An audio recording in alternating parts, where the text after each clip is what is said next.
Chuck, when you play golf, and I'm talking about the new Charles playing golf. Yes.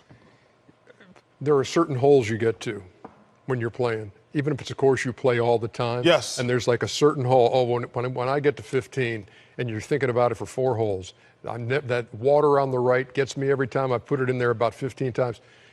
The Cleveland Cavaliers are the 15th hole for the Toronto Raptors. They can be playing as well as they can during the regular season, and then that 15th hole jumps up and gets them every sometimes time. like when I'm in the zone, I play a hook. Yeah.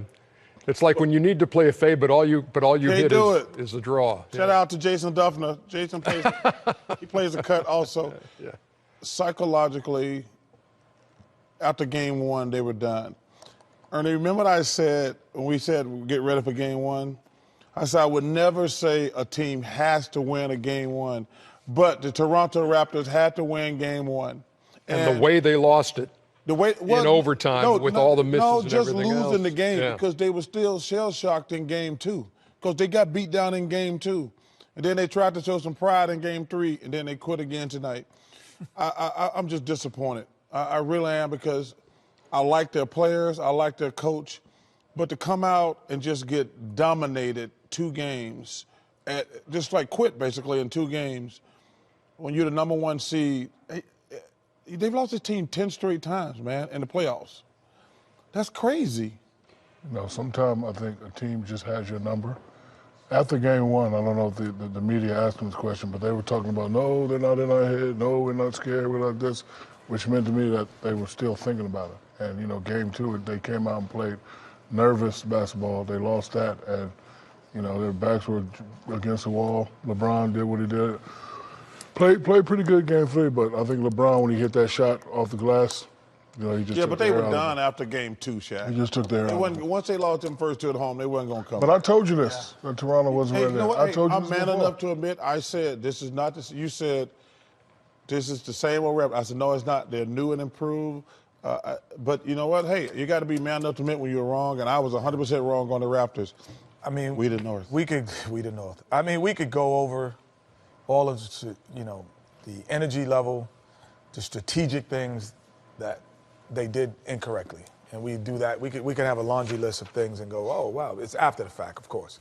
So I'm not going to try to go into that, but it was a lot that was very obvious that could have been changed. I will say that. But the question I always get asked now is, and I'll ask Chuck and Shaq, and I'll tell you what I think is he what Michael Jordan, is he in that level? Is he that? Is he better than that? It's all subjective. LeBron is great. I've said this before. After Michael, my top 5, I've always said, is Michael, Oscar, Bill Russell, Kareem, and Wilt. I got Kobe 6, I got LeBron 7. It's all subjective. If somebody's different, I'm never going to say a bad thing about LeBron James.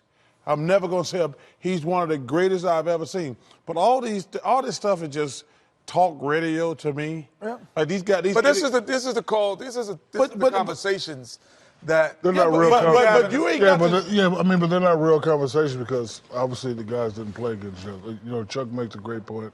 Barbershop talk. Yep. In this era, he's the greatest. In that era, Michael's the greatest. Every era has a heir apparent. A guy that who ran the era. The question you should be asking: what are we going to do with Toronto? We're going to break them up. You got to do those 2. They still a young team. Toronto's got to make a decision. This is 3 years in a row that they've lost to the Cavs. Well, they got to hope LeBron goes west, and then they won't have to play him. First of all, I would never say that, Ernie. What? Say what?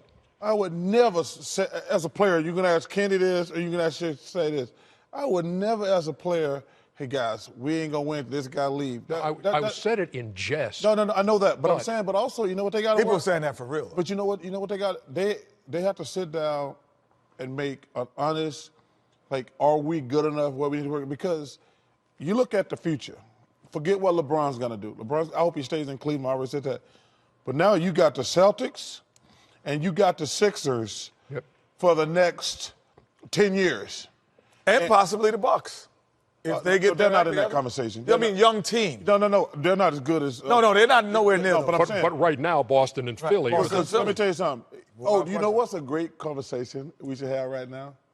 For the next, How long would you like to stay here tonight? That's all right. I'm good. Oh, we can go home right now. No. Because I want to watch the hockey game. Shout out Alex Ovechkin. So what's your Caps. what's your next great? For the next 5 years, Shaq, and I'd like to get both of y'all opinion. For the next 5 years, would you rather be the Philadelphia 76ers or the Boston Celtics?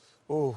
Boston Celtics. I would say I would Boston probably Celtics. be the Boston Celtics because what they're doing without their best two players and what Brad Stevens doing without their best two players. When Philadelphia didn't have their best two players, they were fishing in the lottery every year. And to add on to that, Boston has a system.